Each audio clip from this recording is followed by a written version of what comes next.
আসসালামু আলাইকুম রহমতুল্লাহ। মুরগি পালতে পালতে সারা মাসে তো টেনশন থাকে মাথায়, তাই এই মাথার টেনশনটা দূর করার জন্য মাঝে মাঝে নিজেকে একটু ভ্রমণ নিয়ে ব্যস্ত থাকি। নিজে এবং পরিবারকে নিয়ে ভ্রমণ করার মজাই আলাদা। সারা মাসই তো ব্যস্ত থাকি এবং চিন্তার মধ্যে ডুবে থাকি, তাই আমার মতো আপনারাও যদি এরকম চিন্তার মধ্যে ডুবে থাকেন, গিয়ে ডুব দিয়ে আসেন পাহাড়ি ঝর্ণাতে। দেখবেন অনেকটাই ভালো লাগবে আপনাদের কাছে, চিন্তামুক্ত থাকবেন। ভ্রমণ শুধু একটি আনন্দ নয়, যত ভ্রমণ করবেন তত এক জেলার থেকে আরেক জেলার কী রকম পরিবর্তন, তার সৌন্দর্য, এই অভিজ্ঞতাগুলো আপনি অর্জন করতে পারবেন। মুরগি ব্যবসা যখন নেমেছি, কোনো মাসে লাভ হবে, কোনো মাসে লস হবে, এটাই এই ব্যবসার নীতি। লসটাকে পুষিয়ে আনার জন্য এক বেসে অতিরিক্ত লাভ হবে, একটা বেসে লস হবে, এটা স্বাভাবিক। তাই কিছু টাকা সঞ্চয় করুন নিজের জন্য, নিজের পরিবারের জন্য এবং ভ্রমণের জন্য। অন্তত 2-3 মাস পর হলেও একটু ভ্রমণে বাইর হন, দেখবেন নিজেকে অনেক হালকা মনে হবে। নতুন পরিবেশ, নতুন অভিজ্ঞতা, নতুন মানুষদের সাথে জানাশোনা, আরও কত কি।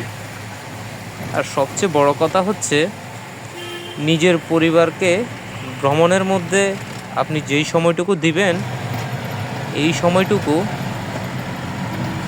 একটা স্মৃতি হয়ে থাকবে। আর সেই স্মৃতিটা যদি হয় পাহাড়ি কোনো বনভূমি অথবা কোনো উঁচু পাহাড় পর্বত ভ্রমণ করছেন, তার মজাই তো আলাদা।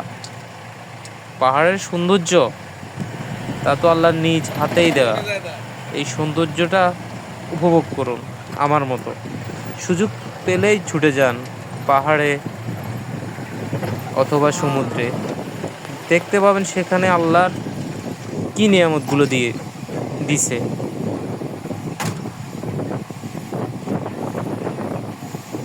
এটা হচ্ছে বান্দরবন, নীলগিরিতে আমি যখন যাচ্ছিলাম আমার পরিবার সহ, এই নীলগিরির পাহাড়ের উপরে উঠতে উঠতে ভিডিওগুলো করে আপনাদের কাছে শেয়ার করা।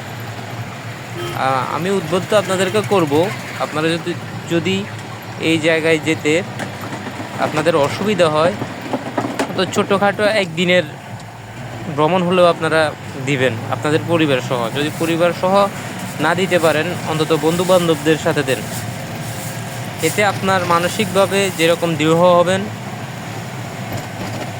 তেমন চিন্তা থেকে দূরে থাকবেন। এই পোলট্রি সেক্টরে সবচেয়ে বড় সমস্যা হচ্ছে আপনার চিন্তা।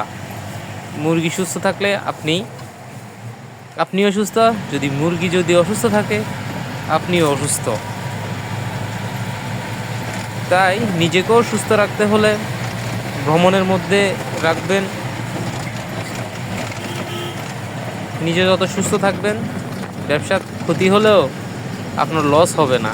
মানসিকভাবে তো আপনি সুস্থ আছেন, শারীরিকভাবে তো সুস্থ আছেন। মানুষ জন্মগতভাবেই একতাবদ্ধ থাকে, কত সময়ের পরিপ্রেক্ষিতে একে অন্য থেকে দূরে থাকে। আপনার ছোটোবেলায় যেসব বন্ধুগুলো আপনারা একসাথে থাকতেন, ঘুরতে ফিরতে আড্ডা দিতে, হয়তো এখন তা সময়ের কারণে, জীবিকা অর্জনের কারণে একসাথে থাকতে পারছেন না। আমি একটা জিনিস আপনাদের সাথে শেয়ার করি, সেটা হচ্ছে, আমি যখন পোলট্রি সেক্টরে ঢুকেছি তখন আমার অনেক বন্ধু বিদেশে চলে গেছে, অনেক চাকরির জন্য শহরে গেছে। সব বন্ধুরা আর একসাথে হতে পারতাম না। তারা হয়তো আসলেও আমি ব্যস্ত থাকতাম, অথবা আমি যখন ফ্রি থাকতাম তারা ব্যস্ত, এরকম আর কি।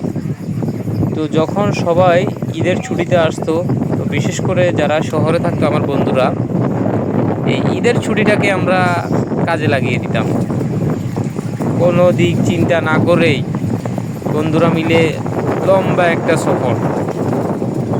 যেখানে যাব বন্ধুরা একসাথেই যাব, মজা হাসি ঠাট্টা এইসব সময়গুলোকে আমরা ক্যামেরাবন্দি করে রাখি। পরবর্তীতে যখন একটু অবসর হই, সেই সময়টাকে আমরা আবার উপলব্ধি করি আমাদের মুঠোফোনে। তাই যেখানেই যাবেন বন্ধুদের সাথে ভালো যোগাযোগ করবেন। বিশেষ করে আমি আরেকটা কথা বলবো, আপনাদের যে ব্যবসায়িক যদি পার্টনার থাকে, পার্টনারদের সাথে অবশ্যই সুসম্পর্ক রাখবেন, ভালো কমিউনিকেশন রাখবেন। আর আপনার ব্যবসায়িক পার্টনারগুলা যদি ভালো হয়, আপনি যদি ব্যবসাতে একটু ধস নামে, কিন্তু আপনার সুসম্পর্কের কারণে, ভালো কমিউনিকেশনের কারণে আপনি আপনার যেই ব্যবসায়িক পার্টনারগুলা আছে তাদের কাছ থেকে মানসিক এবং আর্থিকভাবে অনেক সাহায্য পাবেন। আমি এবং আমার পরিবার বান্দরবন নীলগিরি পাহাড়ের উপরে এসে পৌঁছানোর সময় এই ভিডিওটি। আসলে নীলগিরি পাহাড়ের উপর থেকে যে সুন্দর একটা দৃশ্য দেখা যায় তা আপনাদেরকে আমি ভিডিওতে পুরোপুরি বোঝানো সম্ভব না। আপনারা যদি ওইখানে না গিয়ে থাকেন তাহলে আপনাদেরকে আমি বোঝাতে পারবো না। অবশ্যই যাবেন এবং প্রকৃতির যে সৌন্দর্যটা সেটা উপভোগ করবেন। নীলগিরি পাহাড়টি সম্ভবত সমতল ভূমি থেকে 2100 ফুট উঁচু। এই পাহাড়টি সমতল ভূমি থেকে 2100 ফুট উঁচু থেকে দেখার মজাটাই আলাদা।